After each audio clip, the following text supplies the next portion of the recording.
As a world-renowned speaker. In this clip, Les explains the power of your philosophy and shows how your beliefs can carry you through anything. I want you to look at something right now. Think of some major goal you want, or maybe it's one you're already working on and you have experienced a lot of setbacks, a lot of defeats. You've experienced a lot of disappointment.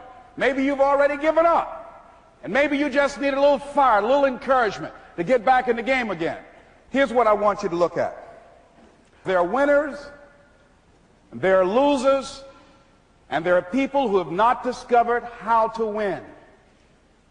And all they need is some coaching. All they need is some help and assistance, just a little support. All they need is some insight or a different strategy, a plan of action to make some adjustments that will open up the key to a whole new future for them, that will give them access to the unlimited power that they have within themselves. That's all that they need. So what I want you to do is think about something you want for you, that's real for you, that's important for you, that will give your life some special meaning and power. And I don't even want you to say, I can do that.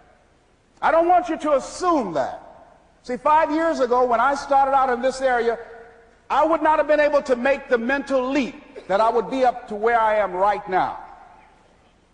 I don't want you to begin to just psych yourself out. No. I want you to be able to say something to yourself that will enable you to maintain a level of integrity with yourself.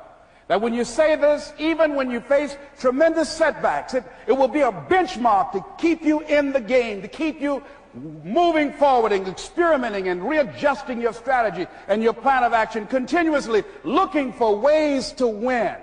So what is that something? When you got an idea you want to move on, you might not have the money, you might not have the education, you might not have the support or the resources you need. What is that something that can keep us going, that will enable us to act on our dream? What's one of those keys that will begin to help us to discover the secrets to our dream? Here's what I want you to repeat after me, please, with power and conviction. Say, it's possible. It's possible. That's all I want you to do when you look at your dream. Just say to yourself every day, it's possible.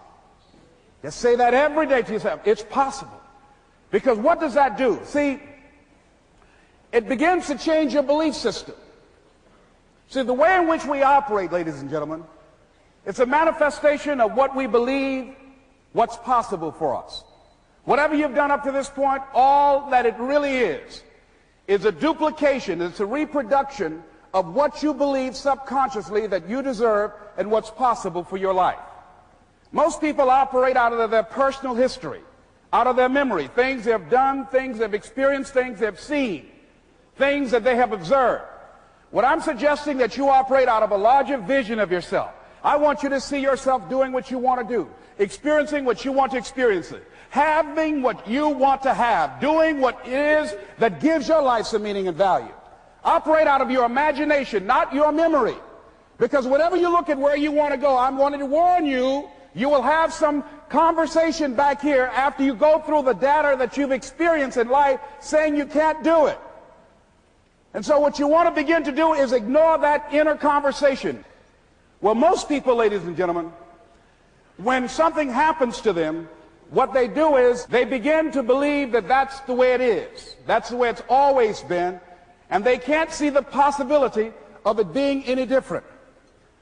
Example, before April 1954, the common belief, the universal belief, because it had been tried again and again and again and people had failed, the belief was that man was not physically capable of breaking the 4-minute barrier, that he could not run a mile in less than 4 minutes. That was the belief on the planet. It had never been done. But here's what happened, ladies and gentlemen. Roger Bannister came along, and he broke the 4-minute barrier. Now here's what's significant about that. Since that time, up to this day, over 20,000 people have done it, including high school kids. What changed? 20,000 people. What changed? Here's what happened when they got on the track. They knew it had been done. And because they knew it had been done, there was a new belief about this barrier, about this goal that was unreachable. And those 20,000 people got in a race believing, knowing in their heart that someone had done it, that it's possible, that they could do it. And I'm saying that if you know anybody that had some goal, some dream, something they wanted to do, and they did it, then I'm saying that you know in your heart that if someone has done it, then you can do it. It's possible. And that if someone can make their dream become a reality, that it's possible that you can make your dream become reality. And so as you begin to look at where you want to go, beginning to embrace that, it's possible. I'm blessed and highly favored. I've got a lot going for me. I got some good stuff in me. And it's possible that I can bring my greatness out here in the universe. That I can do what I want to do. It's possible I can write my own book. I can have my own business. I can take the trip and travel around the world. It's possible. I can bounce back from adversity and reinvent my life. It's possible. Regardless of where I am, that things can get better for me. It's possible. I'm thinking about two men right here in Chicago who were fairly successful, similar background, educated.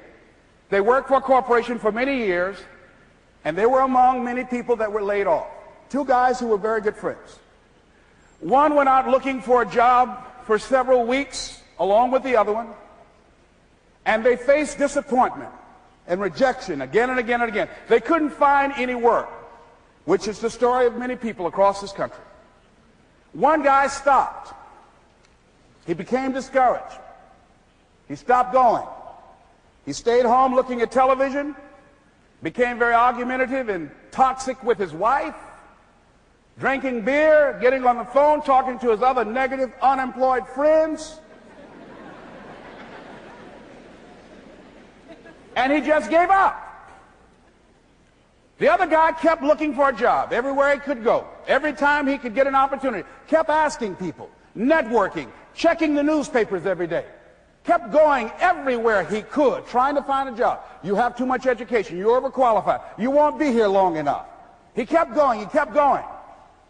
He went to a place and said, look here, I tell you what, if you can't hire me, and I know you can use my talents, abilities, and skills, I don't want to sit home and do nothing. Just let me do some volunteer work. You don't have to give me anything, all right? I just want to work. I want to be busy. Guy said, okay, it's on you now, but don't expect me to give you anything. It's okay. This guy came in and worked. He was the first one there. The last one to leave was the best employee there.